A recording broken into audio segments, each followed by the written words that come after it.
Hello दोस्तों, मेरे YouTube channel पर आपका स्वागत है। तो चलिए कहानी शुरू करते हैं। कहानी अच्छी लगे तो प्लीज़ चैनल को लाइक सब्सक्राइब शेयर जरूर करें। शोभित अपनी मुट्ठी मजबूती से बंद करके बोला, मुझे नहीं पता, लेकिन मैं अदिति को क्या जवाब दूंगा।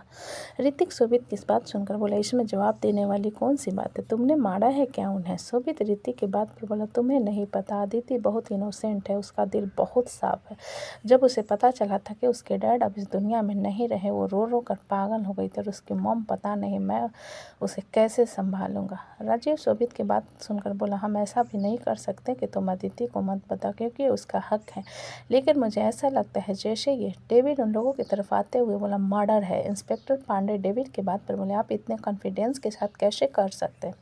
मिस्टर खुराना डेविड इंस्पेक्टर की बात पर बोला, पांडे जी, चिंगम चबाइए, निकालने की कोशिश मत कीजिए, वरना फेफड़े लीवर में अटक गया ना तो हॉस्पिटल में एडमिट हो जाओगे। राजीव उन दोनों की बातों को इग्नोर करते हुए डेविड से बोला, तुमने ऐसा क्यों कहा कि ये मर्डर है?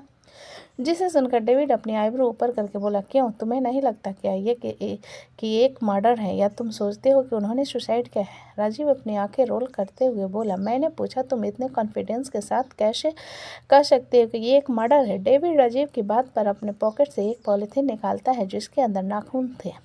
डेविड उस नाखून के टुकड़े को राजीव के सामने रखते हुए बोला, देखो, इस नाखून में मांस के साथ खून लगा हुआ है, मतलब किसी ने उसे धक्का दिया है और उन्होंने अपने आप को बचाने के लिए उसके हाथ में अपनी नाखून की सारी जोर दे दिया है। शोभित एक नज़र नाखूनों को देखने के बाद डेविड की तरफ देखते हुए बोला, मुझे सुबह होने से पहले तक पूरी इन्वेस्टिगेशन क्लियर चाहिए। डेविड शोभित की बात सुनकर बोला, इन्वेस्टिगेशन करना हलवा नहीं है, ऊपर से टेरेस पर सीसीटीवी भी नहीं लगा है। जिस पर शोभित कुछ पल शांत रहकर बोला, मुझे किसी पर डाउट है। अचानक विकल्प बेहोश हो जाता है। उसे बेहोश होता हुआ देखकर सभी हैरान हो जाते हैं और राघव जल्दी से विकल्प को संभालते हुए कहता है, क्या इसने पी रखी है? शोभित विकल्प को अपनी गोद में उठाते हुए बोला, इस लड़के को ब्लड फोबिया है और यहाँ पर आकर साथ लाश को देखे जा रहा है, इसलिए कह रहा था कि जाए यहाँ से। ऋतिक शोभित की बात को इग्नोर कर विकल्प के पास जाता और उसके पल्स को चेक करने लगता है। शोभित ऋतिक के रिएक्शन पर बोला, क्या हो गया, तुम इस तरीके से डॉक्टर क्यों बन रहे हो? ऋतिक की नज़र अचानक विकल्प के गले के पास लगी एक छोटी सी सुई पड़ जाती है। ऋतिक उसे अपने पॉकेट से रुमाल से निकाल कर उस सुई को उसके गले से निकालता है तो देखता है उसके कलर हल्के नीले थे। ऋतिक आसपास देखने लगता है, वहाँ पर काफ़ी भीड़ थी। अचानक ऋतिक की नज़र उस भीड़ में एक काले रंग के शर्ट पैंट और मास्क के साथ टोपी पहने आदमी पर जाती है जो कि वहाँ से जा रहा था। जिसे देख ऋतिक अपनी गन निकालते हुए तेज आवाज़ में बोला, तुम जो कोई भी हो, रुक जाओ वरना मैं तुम्हें गोली मार दूंगा। ऋतिक की आवाज़ पर वो आदमी एक बार पलट कर उसे देखने के बाद दौड़ते हुए वहाँ से भागने लगता है। ऋतिक उसके पीछे भागता है और डेविड भी अपनी गन निकालते हुए उसके पीछे चला जाता है। राजीव शोभित की तरफ देखते हुए जल्दी से बोला, हमें विकल्प को लेकर हॉस्पिटल चलना होगा, ये बेहोश नहीं हुआ है, किसी ने पॉइजन दिया है। राजीव की बात पर शोभित जल्दी से विकल्प को अपनी गोद में उठाकर गाड़ी की तरफ भागता और वो लोग हॉस्पिटल के लिए निकल जाते हैं। इधर ऋतिक उस आदमी का पीछे से शूट करते हुए गुस्से से बोला, मैं बोल रहा हूँ रुक जाओ वरना अभी जान से जाओगे। लेकिन ऋतिक के निशाने पर वो आदमी हर बार झुक जाता या फिर बच जाता, जिस कारण उसे अभी तक कोई गोली नहीं लेता। अचानक एक टर्निंग पर कोई उसके मुंह पर बहुत जोर से लात मारता है, जिससे वो आदमी पीठ के बल अपने मुंह को संभालते हुए दर्द में कराहते हुए जमीन पर लेट जाता है। ऋतिक और डेविड भी वहाँ पर आ जाते हैं। ऋतिक उसके पेट पर एक जोरदार लात मारकर गन उसके माथे पर पॉइंट करते हुए, तुमने उसे क्या दिया है? वो आदमी अपने पेट और मुंह के संभालते हुए दर्द में करा कर दूसरी लैंग्वेज में बोला, मैं नहीं बताऊंगा। ऋतिक की आंखें छोटी हो जाती है। वही डेविड उस लैंग्वेज पर बोला, ये फारसी बोल रहा है, इसका मतलब ये इंडिया से नहीं है बल्कि बाहर से। जिस शख्स ने उसके मुंह पर लात मारा था वो नीचे झुककर उसके जबड़े को कसकर पकड़ते उसके नकाब और टोपी को निकाल कर फेंक देता है। उसके मुंह पर एक जोरदार घूंसा मारते हुए फारसी में कहता है, तुझे मरना है क्या? बोल, किसके कहने पर तूने इसे पॉइजन दिया? उसके मारने पर नीचे गिरा शख्स और बुरी तरीके से दर्द से कराहने लगता है, जिस पर डेविड उस शख्स को देखते हुए, तुम कौन हो? डेविड के बाद पर उस शख्स अपने गुलाबी आंखों से डेविड को देखते हुए, जो कोई भी हो, तुम लोगों का बुरा तो नहीं चाहती। ऋतिक अपना हाथ आगे बढ़ाकर उस शख्स के टोपी को निकाल कर फेंक देता है, जिसके बाल उसके कंधे पर बिखर जाते हैं। डेविड एक लड़की को अपने सामने देखकर आंखें बड़ी करते हुए, तुम इंडियन ही हो ना, या फिर ऋतिक बिना किसी भाव के डेविड को बात में बीच में काट कर उस लड़के से बोला, वर्षा तुम यहाँ क्या कर रही हो? वर्षा ऋतिक की बात सुनकर बोले, it's none of your business. मैंने जब से तुम्हारा टीम छोड़ा है तुम्हारे और मेरे रास्ते अलग हैं। ऋतिक वर्षा के बाद पर उसके गाल को कसकर पकड़ते हुए बोला, ये मत सोचना कि मैं तुम पर हाथ नहीं उठा सकता, मैं तुम्हें मार सकता हूँ, इसलिए जो पूछ रहा हूँ सीधा सीधा जवाब दो। तुम सारंग फैमिली की हेल्प क्यों कर रही हो? वर्षा ऋतिक के ताकने पर लात मार उसे खुद से दूर धक्का देते हुए बोली, stay away for me mister Khanna. और जहाँ तक बात है सारंग फैमिली की, तो डोंट केयर, मैं बस उस लड़के को प्रोटेक्ट कर रही हूँ। डेविड वर्षा की बात सुनकर बोला, तुम विकल्प को प्रोटेक्ट कर रही हो, क्यों? क्या वो तुम्हें पसंद है? वर्षा डेविड को एक नज़र देखकर इग्नोर करते हुए फिर से उस आदमी को कॉलर को कसकर पकड़कर उसे उठाकर बोली, बोलेगा, जुबान खोलेगा? वो आदमी वर्षा की तरफ डरी हुई नज़रों से देखते हुए, मुझे नहीं पता, मुझे बस पैसे और फ़ोटो भेजा गया था और हमारे ग्रुप के सभी लोगों को उस आदमी का फ़ोटो भेजा गया है। तो एक न एक दिन मर जाएगा।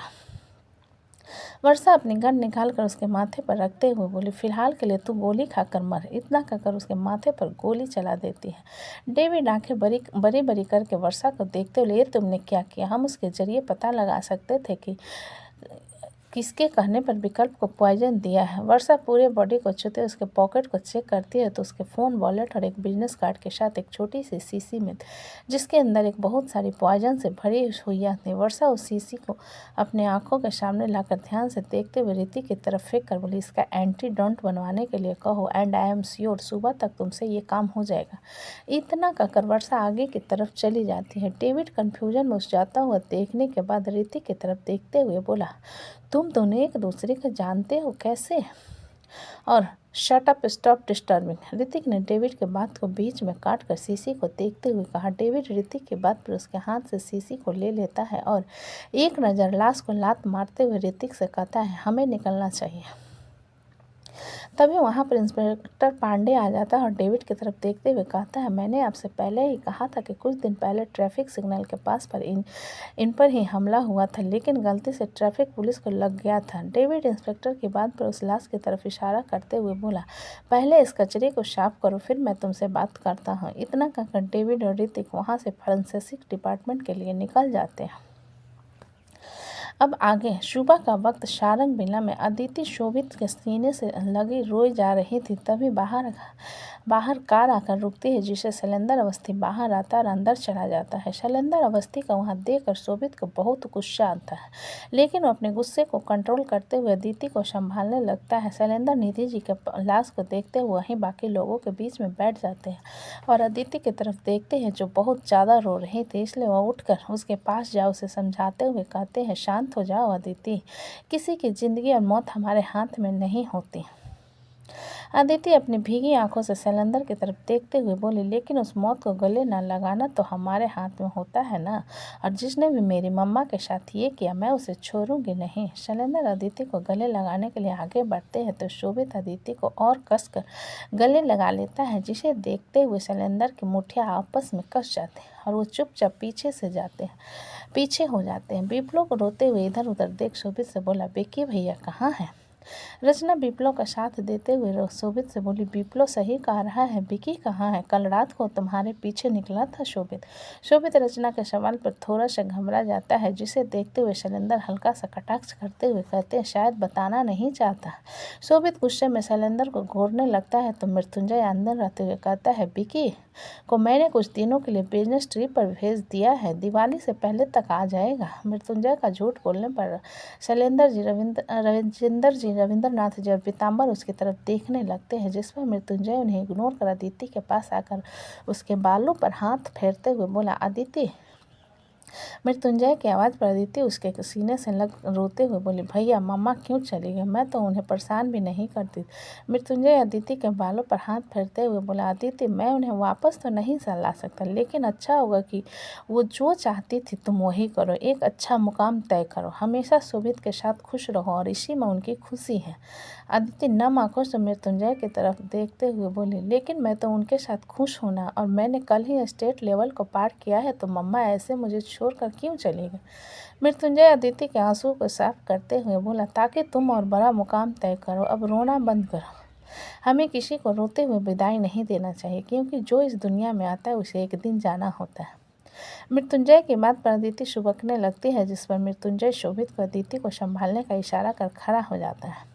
मृत्युंजय खड़ा हो शैलेंद्र से धीरे से बोला, यू नो व्हाट, एक बार अगर सबूत मिल गया ना कि तुम भी इसमें शामिल हो, फाड़ दूंगा तुम्हें, ताकि दोबारा तुम्हारी ये भद्दी शक्ल देखनी ना पड़े।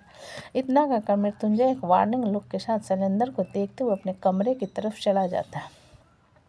शैलेंद्र जाते हुए मृत्युंजय को देख अपनी मुट्ठी मजबूती से कस लेते और निधि जी की लाश को देखते हुए धीरे से कहता, बहुत जिद्दी हो तुम निधि, इसलिए देखा जिद्दीपन का कितना बुरा नतीजा होता है। ये कहते हुए शैलेंद्र के होठों पर एक शातिर मुस्कान आ जाती है, लेकिन वो तुरंत अपने चेहरों को नॉर्मल कर लेते हैं। इधर मृत्युंजय जब कमरे में आता है तो देखता है महक इधर उधर घूम रहे थे। मृत्युंजय महक के पास आकर उसके कंधे को पकड़ते हुए बोला, तुम घूम क्यों रही हो? तुम्हारे कारण मेरे बच्चे को भी चक्कर आ जाएगा। महक मृत्युंजय की आवाज़ पर जल्दी से पलट कर उसकी तरफ देखते हुए बोली, अदिति की माँ के साथ ये सब किसने किया और मुझे चाची नीचे आने क्यों नहीं दे रही है? मृत्युंजय महक के चेहरे को पकड़कर बोला, क्योंकि बहुत सारे मेहमान आए और इन्विटेशन चल रही है, बहुत जल्दी पता चल जाएगा, तुम पैनिक होना बंद करो। महक अपनी आंखों में नमी लिए बोली, मुझे नीचे जाना है प्लीज़। मृत्युंजय अपना सिर नहीं में हिलाकर बोला, किसी चीज़ के लिए मना किया जाए तो वो तुम्हारी भलाई के लिए होता है महक, इसलिए तुम नहीं जाओगी। महक मृत्युंजय के हाथों को अपने चेहरे से हटाते हुए बोली, वैशाली अमृत भैया कहाँ हैं? वो लोग अभी तक आए क्यों नहीं? और आपने कहा कि आप हॉस्पिटल में थे, क्यों? मृत्युंजय एक गहरी सांस लेकर महक से बोला, अमृत और वैशाली आते होंगे, विकल्प हॉस्पिटल में एडमिट है। महक अपनी आंखें बड़ी करके बोली, क्या क्या हुआ विक्की भैया को? अमृत महक के हाथ को पकड़ उसके एक्यूपंक्चर पॉइंट को धीरे धीरे दबाते हुए बोले, पैनिक होना बंद करो, उसकी थोड़ी तबीयत खराब हो गई थी इसलिए हॉस्पिटल में है। मैं कन्फ्यूजन में मृत्युंजय को देखते हुए, आप झूठ बोल रहे हो ना? मृत्युंजय इधर उधर देखते हुए बोले, मैं झूठ नहीं बोल रहा हूँ। महक अपने हाथ को छुड़ा मृत्युंजय के चेहरे को पकड़ बोले, आप झूठ बोल रहे हो ना, क्योंकि आप नजरें चुरा रहे हो। क्या हुआ है विक्की भैया को? मृत्युंजय महक की आंखों में देखते हुए बोला, कुछ नहीं हुआ है, सब कुछ बिल्कुल ठीक है। महक मृत्युंजय के चेहरे को छोड़कर बोली, मुझे अभी भी यकीन नहीं है। अगर उन्हें मृत्युंजय महक की बात को बीच में काट कर बोला, चुप रहो महक, I am already varied, don't brother me any more. Diwali आने से पहले तक मैं तुम्हें अवस्थी हाउस भेज रहा हूँ, तुम वहीं रहोगे। महक मृत्युंजय की बात सुनकर बोली, मैं क्यों जाऊं? आप हर बार मुझे वहां क्यों भेजते हो? मैं नहीं जाऊंगी। ये सुन मृत्युंजय महक को घूरते हुए बोला, पहले तुम्हें जाने में कोई दिक्कत नहीं थी, अब जाने में तुम्हें क्या दिक्कत हो रही? क्योंकि मैं आपके बगैर नहीं रह सकती, मैं फैमिली के बगैर नहीं रह सकती, इसलिए मुझे वहाँ नहीं जाना। महक ने सपाट लहजे में जवाब दिया, जिसे सुनकर मृत्युंजय अपने गुस्से को कंट्रोल करते हुए बोला, अगर मैं तुम्हारे लिए कोई फैसला लेता हूँ तो वो गलत नहीं होता, लेकिन आप हमेशा सही फैसला भी नहीं लेते। मुझे नहीं जाना मतलब नहीं जाना। महक ने जिद करते हुए कहा, जिस पर मृत्युंजय गुस्से में चिल्लाकर बोला, तुम्हें एक बार में बात समझ नहीं आती क्या? मैं कह रहा हूँ ना, तुम अवस्थी हाउस जा रही हो और मुझे और कोई भी एक्सक्यूज़ नहीं चाहिए। इतना कहकर मृत्युंजय क्लोजेट की तरफ गुस्से में चला जाता है। महक की नम आंखों से आंसू बह जाता और वो गुस्से में मृत्युंजय के पीछे क्लोजेट में आते हुए सूटकेस निकालने लगती। मृत्युंजय महक के हर मूवमेंट को अपनी तिरछी नज़र से देखते हुए अपने कपड़े निकाल रहा था। कुर्सी पर चढ़कर सूटकेस कवर्ड के ऊपर से निकालने लगती है, लेकिन उसे निकल नहीं रहा, जिसे इरिटेट होकर महक रोते हुए बोली, अब तुझे भी क्या दिक्कत जा रही है? मेरे पति मुझे घर से निकाल रहे हैं और तू निकालने को तैयार नहीं है। मृत्युंजय महक को कमर से पकड़कर गुड़िया की तरह उठाकर नीचे खड़ा कर देता है और सूटकेस की तरफ इशारा करते हुए कहता है, छुटकी, तुम्हें कौन सा सूटकेस चाहिए? महक मृत्युंजय को घूरने के बाद कबर्ड को खोलकर उसमें से बैग निकालकर अपनी साड़ियाँ उसमें डालने लगती है, जिसे देखकर मृत्युंजय उसके हाथ को पकड़ते हुए कहता है, तुम्हें घर से नहीं निकाल रहा हूँ। महक मृत्युंजय के हाथ को झटकते हुए, हाँ तो अब मैं घर छोड़कर जा रही हूँ, रहो घर में, आपको तो कांटे चुभते हैं ना, मैं रहती हूँ तो। जिस पर मृत्युंजय महक के दोनों हाथों को कसकर पकड़ते हुए बोला, महक नम आंखों से मृत्युंजय की तरफ देखने लगती है, जिस पर मृत्युंजय गहरी सांस लेकर कहता है, यार इसलिए मैं तुम्हें कुछ नहीं बताता, कुछ भी बताओ तुम्हारा गंगा जमुना बहना शुरू हो जाता है। जिस पर महक अपने हाथों को छुड़ाने की कोशिश करते हुए बोली, तो मैं जा रही हूँ ना, अब आपको नहीं देखना पड़ेगा मेरा गंगा जमुना। मृत्युंजय महक अपने सीने से लगाते हुए बोला, मैं खुद से तुमसे एक पल भी दूर नहीं रह सकता, लेकिन तुम्हें रखना पड़ रहा है क्योंकि ज़रूरी है, इसलिए नाराज़गी छोड़ो। महक मृत्युंजय के शर्ट को कसकर अपनी मुट्ठी में भरते हुए बोली, आप हमेशा मुझे बेवकूफ़ बनाते हो, मुझे कुछ नहीं बताते। मृत्युंजय महक के पीठ को थपथपाते हुए बोला, ऐसा नहीं है, मैं तुम्हें सब कुछ बताता हूँ, लेकिन असली बात नहीं बताता। महक सिर उठाकर मृत्युंजय को घूरते हुए बोली, वही तो मैं कह रही हूँ ना, मुझे हमेशा बेवकूफ़ बनाते रहते हो।